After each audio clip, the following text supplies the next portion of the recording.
नमस्कार दोस्तों, मैं आपका बहुत बहुत स्वागत करता हूं आपके अपने चैनल ईगल टेक पर। दोस्तों ये वीडियो थोड़ा सा अलग टाइप का होने वाला है। 2 दिन पहले मैंने आपको पूछा था कि आप में से बहुत लोगों के अकाउंट्स फ्रीज हो रहे हैं, तो क्या आप चाहते हैं कि इसके रिगार्डिंग में एक स्पेशल वीडियो बनाऊं। तो बहुत लोगों ने कमेंट किया था कि हाँ, एक स्पेशल वीडियो बना दीजिए। तो ये वीडियो आपके सामने है जहाँ पे मैं आपको बताऊंगा कि अगर आपका बैंक अकाउंट फ्रीज है या फिर लियन लगा हुआ है तो उसको कैसे आप लोग सॉल्व कर सकते हैं। बाकी अगर आपको लगता है कि मैं आपका मदद कर पाऊंगा, यानी कि आपका बैंक अकाउंट को अनफ्रीज करा सकता हूं, तो वो चीज़ आप गलत सोच रहे हैं। मैं आपको बस इस वीडियो में प्रोसेस बताने वाला हूं कि कैसे आप अपना बैंक अकाउंट को अनफ्रीज करा सकते हैं। क्योंकि मैंने ऑलरेडी कराया हुआ है तो मैं अपना खुद का एक्सपीरियंस आपके साथ शेयर करूंगा ताकि आपका मदद हो जाए। और बाकी लास्ट में मैं आपको ये भी बताने वाला हूं कि कैसे आप लोग इन सब चीज़ों से बच सकते हैं कि फ्यूचर में आपका बैंक अकाउंट कभी भी फ्रीज ना हो। तो चलिए वीडियो को शुरू करते हैं। सबसे पहली बात देखो, अभी अगर 2026 में आप लोग देखोगे तो बहुत सारे आसपास में ही आपको ऐसे बंदे देखने को मिल जाएंगे जिनके बैंक अकाउंट्स में लियन लगा हुआ है या फिर डेबिट फ्रीज हुआ है। देखिए, आपका बैंक अकाउंट में डेबिट फ्रीज बहुत सारे रीजंस की वजह से हो सकता है। चाहे आपके बैंक अकाउंट पे बहुत सारे यूपीआई ट्रांजैक्शन हो गए हो या फिर केवाईसी नहीं किए हो, तो वो तो अलग बात है। वो बैंक में जाएंगे तो बैंक वाले आपके बैंक अकाउंट को अनफ्रीज करा सकते हैं। लेकिन जो डेबिट फ्रीज बैंक वाले भी आपका मदद नहीं कर पाएंगे। आपके बैंक अकाउंट पे साइबर क्राइम से कोई केस हुआ है तो उस चीज में आप लोग क्या करेंगे उसके बारे में मैं आपको बताने वाला हूं। अगर आपके अकाउंट पे फ्रीज लगा है, या तो वो लोग ऑनलाइन से कोई रमी गेम्स खेले होंगे, दूसरा बेटिंग एप्स में पार्टिसिपेट किए होंगे, या फिर फेक ट्रेडिंग एप्स में पार्टिसिपेट किए होंगे, या फिर वो लोग क्रिप्टो में P2P किए होंगे, या फिर बाय सेल ऐप में पार्टिसिपेट किए होंगे, या फिर जो भी अभी इन्वेस्टमेंट वाले स्कैम्स होते हैं पावर बैंक टाइप्स, उसमें पार्टिसिपेट किए होंगे और उनमें से पैसे लिए होंगे। अभी इन सब रीजन की वजह से अगर आपके अकाउंट पे फ्रीज लगा है तो अगर आप लोग बैंक के ब्रांच में जाओगे तो बैंक वाले आपका मदद नहीं कर पाएंगे, क्योंकि ये उनके हाथ में नहीं होता है। बैंक वाले आपको यही बताएंगे कि हमें स्टैट्यूटरी नोटिस आया है जिसके वजह से हम आपके बैंक अकाउंट को फ्रीज किए हैं। स्टैट्यूटरी नोटिस यानी कि गवर्नमेंट बॉडी से उनको नोटिस मिलता है।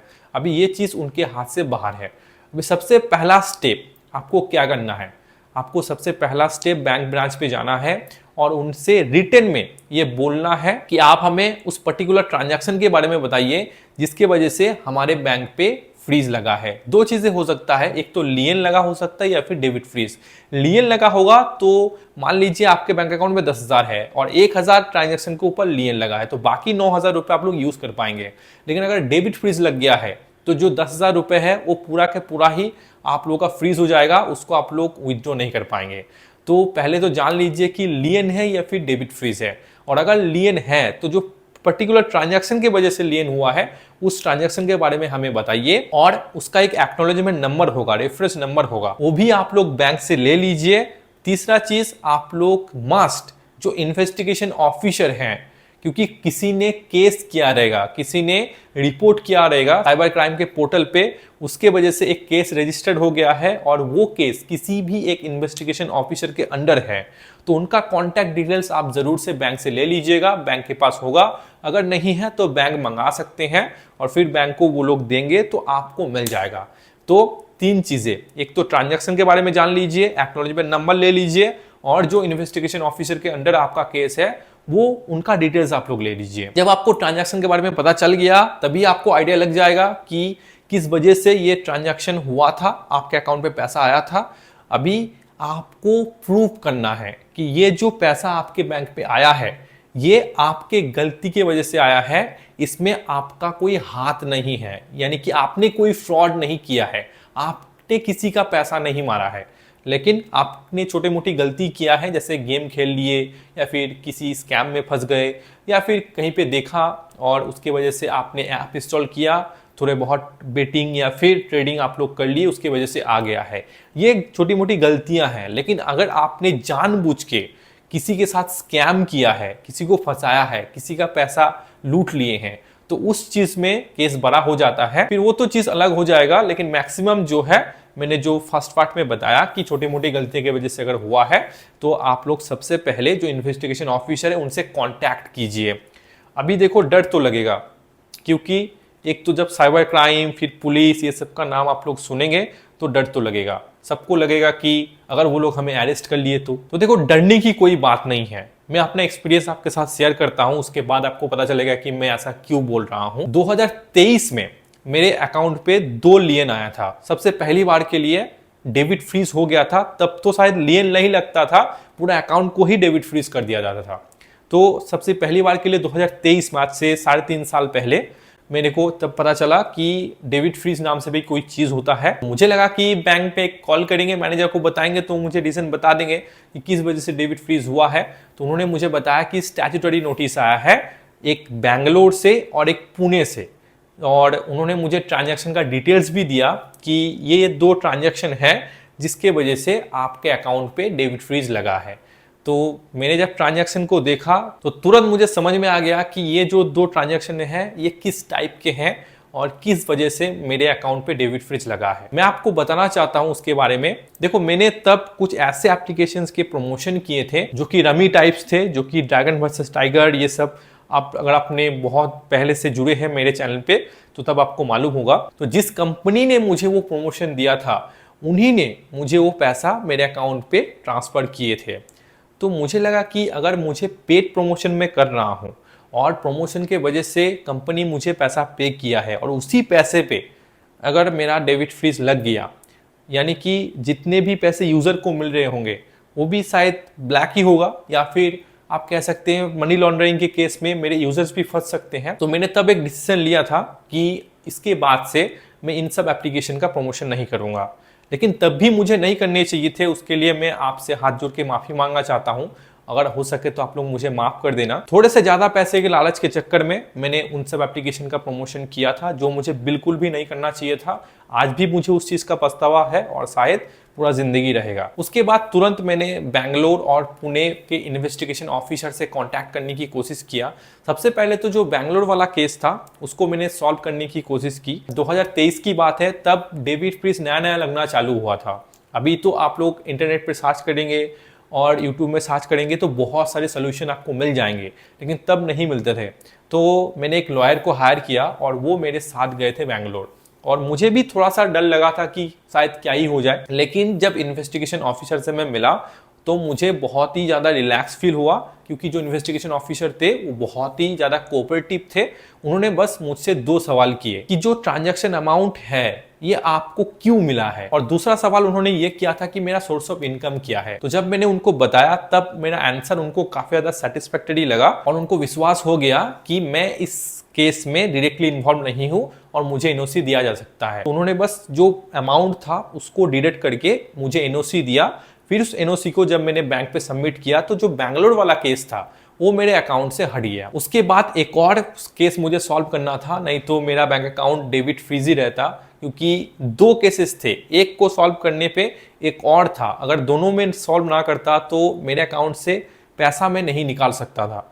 बाकी दूसरा बार जब मैं पुणे गया उस टाइम पे मैं अकेला गया, क्योंकि लॉयर को साथ में पहली बार लेके गया था, फ्री में नहीं, उनको मुझे फीस देने पड़े थे, थोड़ा भारी भरकम फीस मुझे उनको देना पड़ा था। जब बैंगलोर का एक्सपीरियंस मेरे साथ काफ़ी अच्छा रहा तो मुझे भी विश्वास हो गया कि कुछ डरने वाली चीज़ नहीं है। अगर मैं उनको सही सही जवाब दे पाता हूं और उसके साथ साथ मैं प्रूफ्स दे पाता हूं तो वो लोग भी मेरे साथ कोऑपरेट करेंगे और मेरा केस सॉल्व हो जाएगा।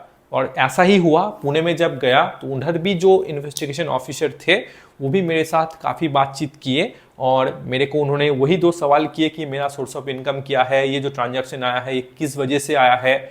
और तब उनके लिए भी चीज़ें नई नई थी, इतना बैंक अकाउंट फ्रीज ये सब चीज़ तब नहीं होता था। तो मैंने उनको थोड़ा सिनेरियो बताया। पुणे पर विजिट करने से भी उन्होंने मुझे एनओसी दे दिया और बैंक को भी उन्होंने मेल कर दिया कि इनका अकाउंट आप अनफ्रीज कर दीजिए। विदिन 1 वीक मेरा अकाउंट अनफ्रीज हो गया था, उसके बाद से कोई प्रॉब्लम नहीं हुआ। अभी यही चीज मैं आपको बताना चाहता हूं कि अगर आपका भी बैंक अकाउंट फ्रीज हो गया है तो सबसे बढ़िया ऑप्शन है कि बिना डरे आप इन्वेस्टिगेशन जो ऑफिसर है उनसे कांटेक्ट कीजिए। मेल के भाई अगर प्रॉब्लम सॉल्व नहीं होता है तो आपको जाना पड़ेगा और फिर उनको कन्विंस करना पड़ेगा कि जो ट्रांजैक्शन हुआ है इसमें आप डायरेक्टली इन्वॉल्व नहीं हैं। आपका जो सोर्स ऑफ इनकम है with bank account statement 1 year का आप लेके जाइएगा। फिर वो सब चीज़ जब देख के वो कन्विंस्ड हो जाएंगे कि आप इसमें डायरेक्टली इन्वॉल्व नहीं है तो वो लोग आपको एनओसी दे देंगे और बैंक को भी बता देंगे कि इनका बैंक अकाउंट को आप लोग अनफ्रीज कर सकते हैं। और अगर बहुत ज़्यादा डर लग रहा है तो आप लोग किसी लॉयर का हेल्प ले सकते हैं, लेकिन उस केस में वही आपको फीस देना पड़ेगा। हो सकता है 1,000 रुपए का ट्रांजैक्शन के लिए आपका बैंक अकाउंट फ्रीज हुआ है, लेकिन फीस आपको 10-15 हज़ार रुपए देने पड़ सकते हैं। और अगर केस दूसरा स्टेट से है तो मैं मानता हूं कि आपके लिए जाना थोड़ा सा मुश्किल हो जाएगा, लेकिन अगर आप लोग जा सकते हैं तो इससे बढ़िया ऑप्शन आपके लिए नहीं होगा। आपका बैंक अकाउंट जल्दी अनफ्रीज होगा, क्योंकि आप अगर इन्वेस्टिगेशन ऑफिसर से खुद मिलना चाहते हैं तो ये भी दर्शाता है कि आपने क्राइम नहीं किया है, क्योंकि जो क्राइम करेगा खुद वो छिपता रहेगा। आप समझ रहे हो, वो कभी खुद से मिलना नहीं चाहेगा। तो इससे भी एक अच्छा इंप्रेशन पड़ता है। आप अगर खुद कांटेक्ट करेंगे और उनको डिटेल्स देना चाहेंगे तो ये एक अच्छा इंप्रेशन देगा कि आप विक्टिम हैं और आपने कोई बड़ा क्राइम नहीं किया है। और आपका बैंक अकाउंट को जो है वो अगर ठोस प्रूफ उनको मिलता है, आपका source of income, account statement, सब कुछ देखने के बाद में वो अपने हिसाब से इन्वेस्टिगेशन करेंगे और थोड़ी देर में आपका बैंक अकाउंट को अनफ्रीज करा देंगे। बहुत लोग ये सोचते हैं कि हम ऐसे ही पड़ा रहने देते हैं, क्या ही हो जाएगा, लेकिन ये चीज़ मैं आपको रिकमेंड नहीं करूंगा। ऐसे ही अगर परे रहने देंगे और सोचेंगे कि 2-3 साल बाद वो केस ऐसे ही सॉल्व हो जाएगा, नहीं होता है। 5-10 साल बाद भी अगर वो केस सॉल्व नहीं हुआ है तो आपको नोटिस आ सकता है, और पुलिस का नोटिस को इग्नोर करना चीज़ों को और ख़राब बनाएंगे। लास्ट में आपको यही बताऊंगा कि अगर आप चाहते हैं कि आपके साथ ऐसा केस ना हो और आपका बैंक अकाउंट कभी भी फ्रीज ना हो, तो अभी कोई भी पेमेंट आप जब एक्सेप्ट कर रहे हैं आपके बैंक अकाउंट पे बहुत ध्यान से करना। बहुत सारे ऐसे कंपनीज हैं, पेट्रोल पंप्स हैं और बिजनेस मर्चेंट हैं जो लोग जेन्युइनली बिजनेस कर रहे हैं, लेकिन उनका भी अकाउंट अभी फ्रीज हो जा रहा है। कोई भी मनी लॉन्ड्रिंग का पैसा चाहे जिस भी अकाउंट पे जाएगा सबका अकाउंट फ्रीज हो जाएगा। लेयर 7 तक अकाउंट फ्रीज होता है। आपने फ्रॉड किया है, आपने किसी को पैसा भेजा, उसने किसी को पैसा भेजा, उसने किसी को पैसा भेजा, जितने भी लेयर में बंदे हैं सबका अकाउंट फ्रीज होगा।